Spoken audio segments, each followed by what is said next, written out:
What's up everyone, I'm DQuadyW. Welcome to my first real YouTube video, and boy do I have lucky timing on this one because today we're going to be talking about the February Nintendo Direct that just released last week.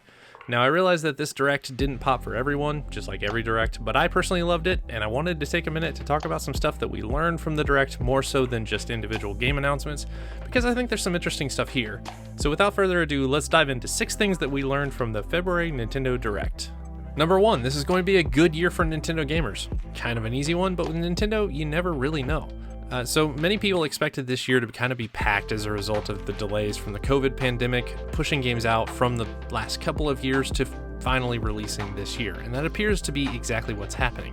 So the Direct actually focused on the first half of the year like they said it would. Generally they make some sort of statement when they announce a Direct, and generally it's kind of an exaggeration. They kind of use it as a guideline more than an actual rule. This time, almost everything that they showed is actually coming out in the first part of this year. The latest one that we know of is Xenoblade 3 in September, which was very much just kind of the hype game to end the show. Practically everything else that has a date is early this year, and that is fantastic.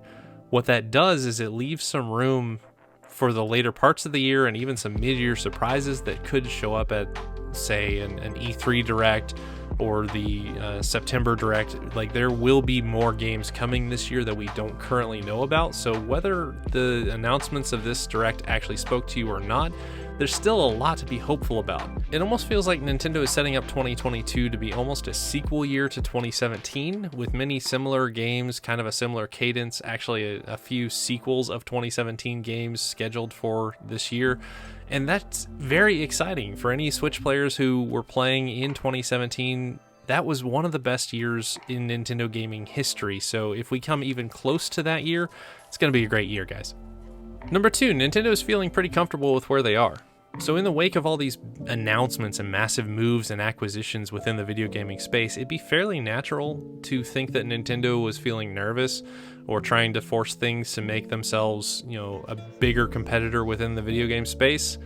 We're not seeing that at all from this Direct. So in the past, when they felt kind of nervous or their back's been against the wall, they've tended to offer fairly big deals, such as a free game when you bought Mario Kart 8 on Wii U, or really rush out trailers of their biggest games, but we really didn't see any of that here. We know that the sequel to Breath of the Wild is in development. It's pretty far along in development. Many people predict that it's still coming this year, but we didn't see a trailer for it, almost to not overshadow the trailers and announcements from this Direct, which ultimately should be the right move, but it's fairly different to if they were feeling nervous. Instead, they seem to be standing on sequels and existing platforms, like supporting Mario Kart 8 in 2022, which is wild to me, and bringing back old franchises like Mario Strikers and Advance Wars. As a Nintendo gamer who loves a lot of these sequels that they're bringing out and a lot of these older games that they're kind of trying to refresh, I'm pretty happy about it. But it doesn't really show that they are nervous or trying to make a big swing at this point. They seem to be kind of sitting on some of their larger announcements. They're not trying to rush out a new console generation or anything like that. Ultimately, it should mean good things for Nintendo gamers, and it should show good things about the company as a whole, as long as they don't get too comfortable. We don't want another Wii U. Number 3, speaking of big announcements, what happened to Mario Kart 9? Rumors have been swirling about Mario Kart 9 for quite a while at this point, talking about a potential big new twist, or maybe it could be a crossover game similar to like a Super Smash Bros. Kart or something like that. And instead, we got DLC for Mario Kart 8 on Switch until the end of 2023. Who would have predicted that this game would get DLC 5 years into its life as a port from Wii U? Not me.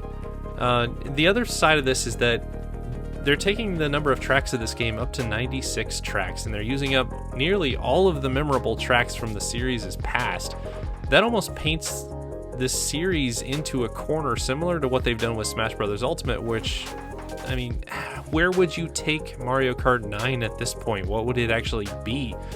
That would point to Mario Kart 9 or the sequel to Mario Kart 8, whatever you want to call it, being something pretty different at this point.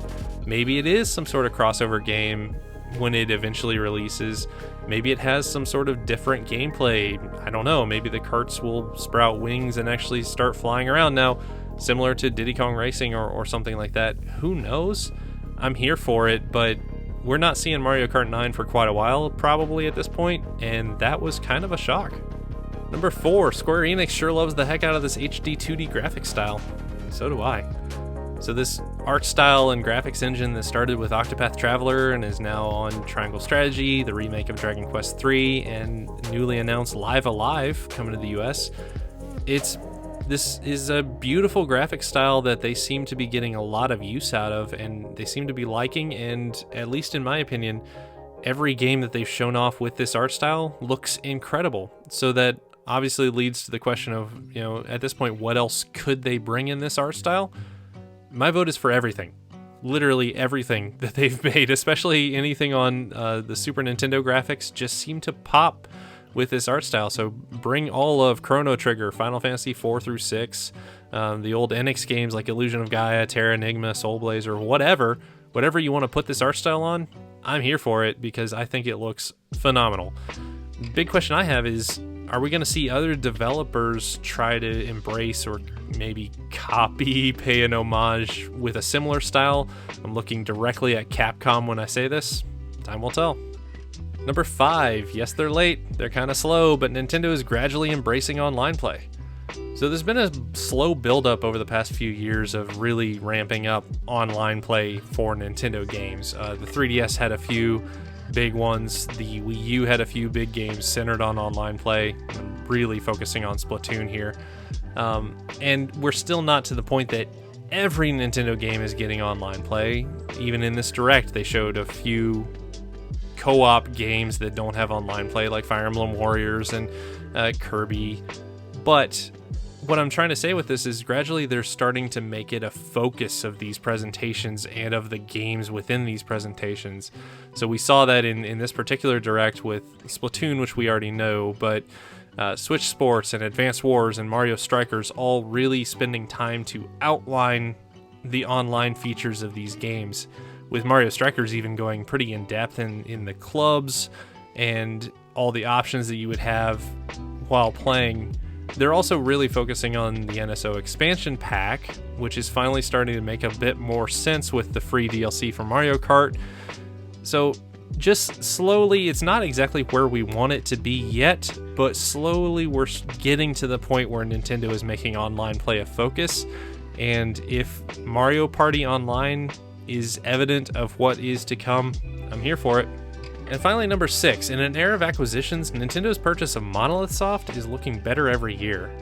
So Nintendo acquired monolithsoft in 2007, and since that time, monolithsoft has become one of the biggest players within Nintendo, and it's kind of incredible that I think that they're still a little underrated. And I'm not just talking about the Xenoblade series, but let's start there. So with the announcement and release of Xenoblade Chronicles 3 later this year on Switch, this is going to be their 4th release on Switch as a solo developer, if you count the remake of Xenoblade 1, which I absolutely do, and the Torna DLC for Xenoblade Chronicles 2, which was released as a separate SKU and was its own big game. So I kind of count that one as well. But for them to have 4 massive scale releases on Switch in the time that it's been in production is just incredible. And that's not all that they've done. So during their time with Nintendo, they've also supported development on practically all of Nintendo's biggest games that don't involve Mario. So they've supported development on The Legend of Zelda Skyward Sword, Link Between Worlds, Breath of the Wild, and presumably Breath of the Wild 2. They've also supported Animal Crossing New Leaf and New Horizons, Pikmin 3, Splatoon 1 and 2. Like, these guys are just working on everything Nintendo is putting out, and you can see how much of a difference they're making when you look at things like Breath of the Wild's world. And you look at everything that they're doing while still making the Xenoblade series. Monolithsoft has to be considered one of the best developers within Nintendo and in the gaming space as a whole, and I don't know that they get that amount of credit, but I think that they should.